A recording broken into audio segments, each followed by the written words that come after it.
Hello all, welcome to Objection Overruled by Law channel. Thank you so much watching our videos and encouraging us. In this video, I'm going to talk about the onerous gift. So, onerous gift is a type of the gift. ఇది 127 సెక్షన్లో prescribe చేయబడింది అని define చేశారు. So మనం ముందర వీడియోస్లో మాట్లాడుకున్నట్లుగానే ఇది కూడా part of the transfer of property act. Transfer of property act 1882లో 127 సెక్షన్లో ఓనరస్ గిఫ్ట్ గురించి మాట్లాడారు. అసలు what is the onerous gift? ఈ ఓనరస్ గిఫ్ట్ అంటే ఏంటంటే gift that includes the obligation, liability burden. అంటే బర్డెన్ కానీ లేకపోతే అబ్లిగేషన్ కానీ లయబిలిటీ కానీ. సో ఇంతకుముందు మనం గిఫ్ట్లో మాట్లాడుకున్నప్పుడు దీని గురించి మాట్లాడాలి. గిఫ్ట్ అంటే డోనర్ ఇస్తున్నాడు, ఒక బిల్డింగ్ ఏ అనేవాడు బీకి ఇస్తున్నాడు, బి అనేవాడు తీసేసుకున్నాడు. So that's normal gift. Onerous gift అంటే బేసిక్ ఏంటంటే that comes with liability or obligation or burden. అంటే ఆ గిఫ్ట్లో సమ్ ఇన్వెస్ట్మెంట్ డోనీ చేయవలసి ఉంటుంది. బేసిక్ ఒక లయబిలిటీ ఉంటుంది, దాంతో అటాచ్ అయ్యి వస్తుంది ఆ ప్రాపర్టీతో. That's call onerous gift. So onerous gift is nothing but that gift includes the burden, లేకపోతే లయబిలిటీ కానీ ఆబ్లిగేషన్ కానీ ఉంటుంది. అది ఓనరస్ గిఫ్ట్లో ఉంటుంది.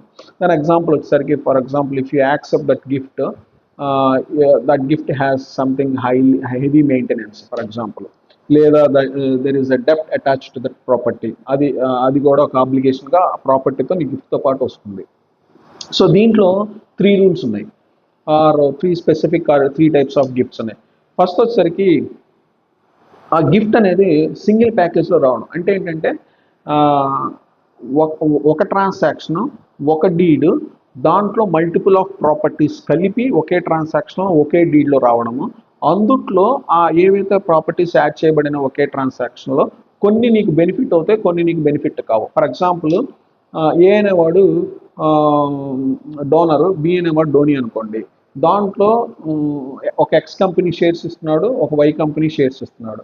ఎక్స్ కంపెనీ షేర్స్ వచ్చేందుకు చాలా ప్రాఫిటబుల్ ఉన్నాయి, B company shares not profitable, but ఈ కొద్దిగా ఇన్వెస్ట్మెంట్ చేయాలి ఉంది, దాంట్లో ఏదో ఒక డెప్ట్ అటాచ్ ఉంది, లేకపోతే అది సరిగ్గా వర్కౌట్ అవ్వట్లేదు బి అనే షేర్స్ అనుకోండి.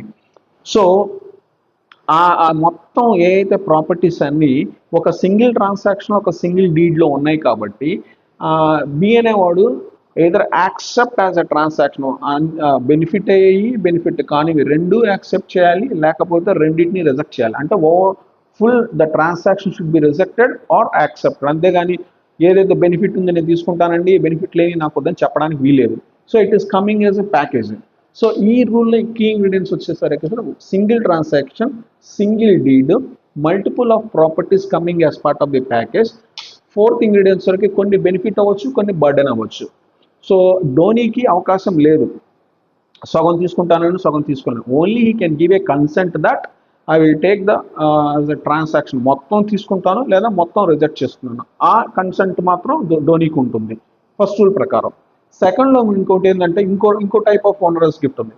ఇంకో దాంట్లో ఏంటంటే ఇప్పుడు మాట్లాడుకున్న ప్రాపర్టీస్ అన్ని coming as a separate transaction. అంటే multiple of transactions, multiple deeds, ఈ properties are independent to each other. So ఇక్కడ డోనీకి అవకాశం ఉంటుంది, నాకు ఏదైతే బెనిఫిట్ ఉందో అది యాక్సెప్ట్ చేస్తాను, ఏదైతే బెనిఫిట్ లేదో అది నేను యాక్సెప్ట్ చేయను. ఎందుకు? ఈ ప్రాపర్టీస్ అన్ని ఇండిపెండెంట్ ట్రాన్సాక్షన్స్ ఉన్నాయి, ఇండిపెండెంట్ డీడ్స్ ఉన్నాయి కాబట్టి, సపరేట్గా ఉన్నాయి కాబట్టి, then donee having a choice to reject it which are burden for him, he can accept which are benefit for him. So డోనీకి ఏదైతే బెనిఫిట్ అవుతుందో అది యాక్సెప్ట్ చేయొచ్చు, ఏదైతే బెనిఫిట్ కాదో అది రిజెక్ట్ చేయొచ్చు. అది ఒక టైపు.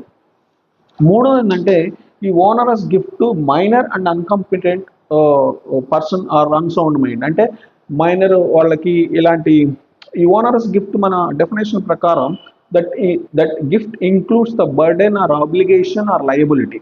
సో దాంతోపాటు ఒక డెప్ట్ ఏదో అటాచ్ వస్తుంది, బర్డెన్ కూడా వస్తుంది ఆ గిఫ్ట్తో పాటు.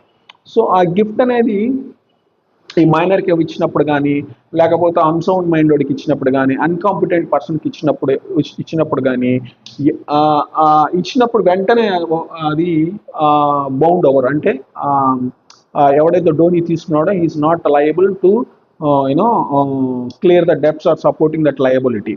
ఎప్పటిదాకా ఒకవేళ మైనర్కి ఇచ్చానుకోండి, వాడు మేజర్ అయ్యే వరకు, లేకపోతే అన్కాంపిటెంట్ పర్సన్కి ఇచ్చినప్పుడు కాంపిటెంట్ అయినప్పుడు, సో వాడు కాంపిటెంట్ మేజరు అయిన తర్వాత then he is bound for that particular liability. అప్పటిదాకా he need to keeps that property. Okay, so third rule ఏం చెప్తుంది, ఎవరికైనా ఈ ఓనరస్ గిఫ్ట్ ఇచ్చినప్పుడు then is not bound for that burden. So ఏదైతే అప్లికేషన్తో వస్తుందో దానికి మైనర్ కానీ అన్కాంపిటెంట్ మైండ్ పర్సన్ కానీ అన్సోన్ వాళ్ళు బౌండ్ కారు. ఎప్పుడుదా కారు అంటే అది కూడా చెప్పారు.